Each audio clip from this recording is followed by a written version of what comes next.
Hello guys, welcome to my YouTube channel again. Today I'll be talking about one major problem as regarding the causes of conflict and as it relates to the Fulani, especially in north central part of Nigeria.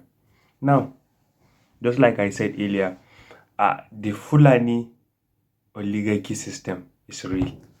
The Fulani feudalism is still in existence. Now the question is why and how. The Fulani man still believes in the oligarchy system. The Fulani man still believes in the feudalism system. And I will be using the relationship between the Fulanis and the Hausas to demonstrate this. Now, the major thing, number one, is leadership. Let's look at it from the general aspect of Nigeria.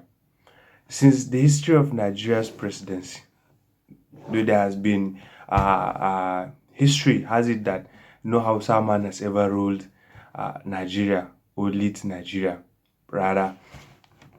And then one major thing you ask yourself is, okay, how many leaders have we had since both democratic and military? And then how many of them are of Hausa origin? How many of them are of Fulani origin? That's the major thing you ask yourself. Now, there has been reports that the Hausas have never ruled Nigeria.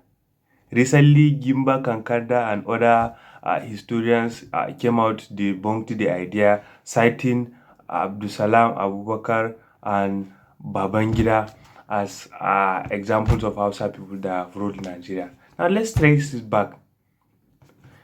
Tafawa Balewa is from Bauchi State. His father is from this Gere tribe. His mother is a Fulani woman. Abacha, this one is an obvious one. He's a Fulani man. Buhari is a Fulani man. We all know this one. Shehu Shagari is a Fulani man. Yaradua, a Fulani man. Who again? Now, the two controversial cases, Abdusalam Abubakar and Badamasi Babangida. Recently, Badamasi Babangida came out to do an interview and made it clear that he's a Nupe man from Niger State. So the claim by Gimba Kakanda and others is clear that Babangida is a Nupe man. The only most controversial case here is Abdusalam Abubakar, who has largely family from Hausa origin. Now let's leave Abdusalam is from the Hausa tribe. Now, the controversial case here is that the Hausas have the number.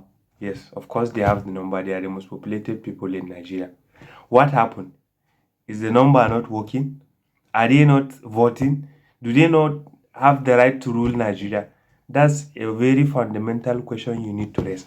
And that's where I will explain to you that the oligarchy of the Fulani is still in existence and they are currently sabotaging the Hausa people. That's one, as regarding the presidency. The second thing, as I am saying, is that deep here in the head of a Fulani man, he doesn't believe in what is called a territory.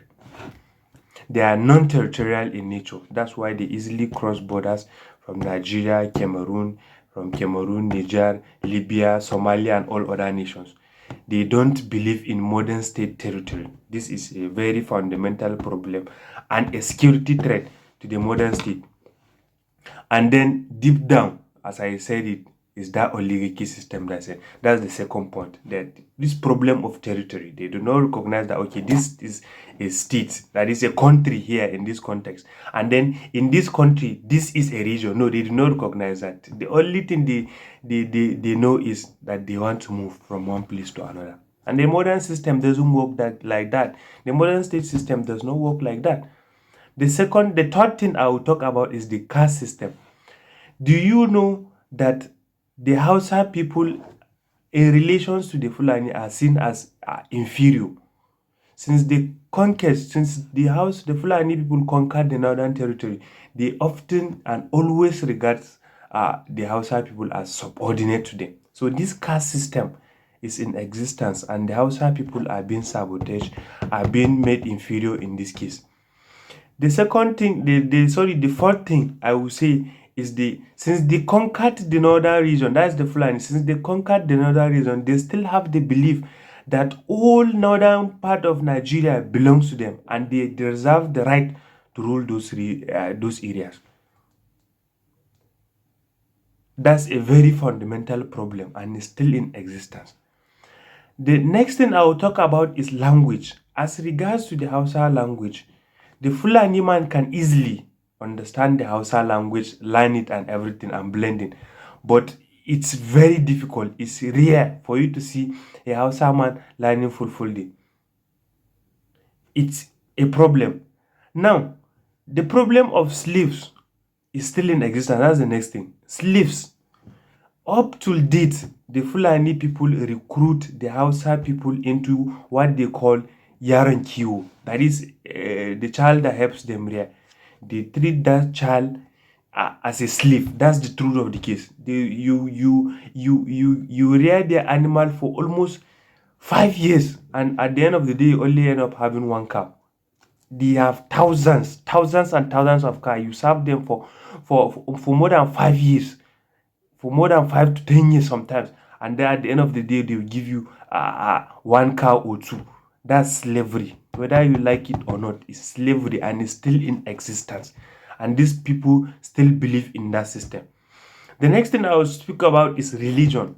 To other people like the Hausas and other tribes, they see religion as a moral guide, as a moral guide to their behavior, step by step guide on how to have a very perfect society. To the Fulani man, it's not like that. The Fulani man only see religion as a tool of conquering territories. Ever since they conquered the northern region, they believe that's why the Fulani man doesn't practice even Islam. I'm a Muslim, but the Fulani man doesn't even practice Islam as it is.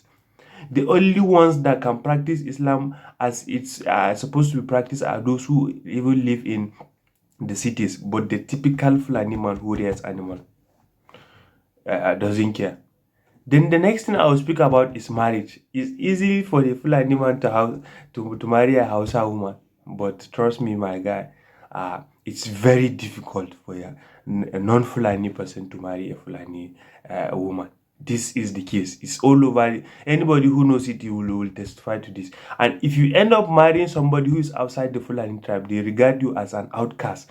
That is an outlaw. That is what they call it, a kadu. They call you that. They still have this. They still have it here that the Hausas are inferior to them. Therefore, if it's like moving from one caste to another, from one class to another. That's just how they see it. Then they do not believe in government apparatus, whether you like it or not. The only thing the Fulani man is afraid of is the security operatives, the soldiers, the police. That's why the worst thing you do to a Fulani man is to arrest him or his animals and then take them to the security person. He sees it as a very big slap for himself. So the only thing they know is the security apparatus. Some do regard it, some do not, but they do not regard government apparatus. Now, let me bring you examples and scenarios where you understand all these things I'm trying to talk about, like leadership, the territorial problem, the caste system problem, the conquering and belonging and ruling of another region, the problem of language, the problem of slavery, the Kiwo system, problem of religion, marriage, and lack of respect for government apparatus. Now, one fundamental problem that has been the challenge against poverty in northern region is the problem of Almajiri system. How many presidents in the history of Nigeria have tried to fight this? How do they end up? Trust me, the hardest fight I've seen against the Almajiri system was the recent one by northern governors, the likes of Erufaya and others, who try all their best to see that. What happened at the end? They couldn't. The system is still in existence. When Goodluck Egbele gave you the fight, what happened? It's still in existence. Why? Because this particular system serves the oligarchy system of the Fulani. And abolishing it means abolishing or rendering their powers low. That's why the fight against the Almajiri system can never be achieved. It's very difficult to achieve. Now, whether the outside people like it or not, whether they like it or not, this is still in existence. The best advice is for them to fight back. They have the numbers. They are gradually becoming achieving Western education, and the right time for them to fight back is now. Trust me, this thing is real, whether they like it or not. If they like, they should continue. Living in that. But this thing is real. This thing is real, whether they like it or not. Whether they like it or not. Now, that's where the fundamental problem comes. The north central region of northern Nigeria, that is the so-called Middle Belt. The problem is that the indigenous people are not like the Hausas, and the Fulani still regards the entire northern region as a region that they have conquered. Now, the north central people, the people of the Benue, the Nasara, the Plateau State, some part of Niger State, are having problem with that oligarchy system and a problem of feudalism that the Fulani still has in his head. That they conquered this region, and this they are trying to subject, which is very difficult. In a modern state, it cannot happen. In a modern state system, it's very difficult. It cannot happen. That's why the conflict between the local people and the Fulani people will still persist in the areas of the Middle Belt. Whether you like it or not, it will persist, and these people will continue fighting back. The modern system, the modern state system is not like before. The Fulanis need to realize this. I'm not justifying anybody's action here. I'm not justifying conflict or crisis. No, I'm just trying to tell you this, that the modern system is going contra again, is against, is completely different from the Fulani oligarchy system. That's why these two systems cannot operate in the same cycle, and then it's becoming problematic, and people are fighting.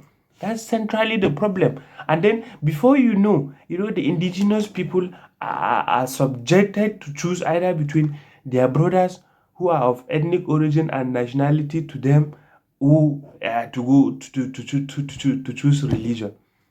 Now, people who are indigenous to the Plateau, Nasara, and Benue who have become Muslims, is now becoming a fight whether they choose their faith or they choose their indigenous people, which is completely very difficult and ambitious. So the earlier we understand this, the better for us as people. These are my ideas. This is what I believe, and I know you can share yours.